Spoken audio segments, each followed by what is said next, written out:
कादिर मुतलक है, अला कुल्ली शैइन कदीर है, मुदब्बिरुल अमूर है, अव्वल है, आखिर है, यगाना है, यक्ता है, तन्हा है, अकेला है, लईसा कमिस्लिही शै, उस जैसी कायनात के अंदर कोई दूसरी हस्ती नहीं।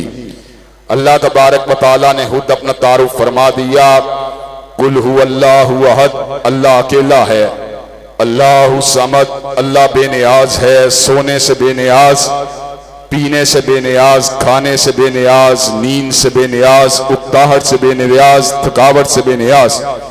लम यलिद वलम यूलद, ना वो जनता है ना वो किसी के घर पैदा हुआ। वलम यकुल्लहु कुफुवन अहद, और कायनात में कोई उसका हमसर नहीं, कोई उसका हम पल्ला नहीं। हजरात गिरामी कदर अल्लाह ताला के इनामात अनगिनत हैं, बेपाया हैं, बेअंदाजा हैं, बेशुमार हैं। अल्लाह तबारक व ताला के उन इनामात में से बहुत बड़ा इनाम अल्लाह तबारक व ताला का अपनी मखलूक के पास अपने कलाम को भेजना है। हजरात गिरामी कदर, इंसान की क्या हैसियत है, इंसान की क्या औकात है, इंसान की क्या मिजाल है कि हालिक कायनात और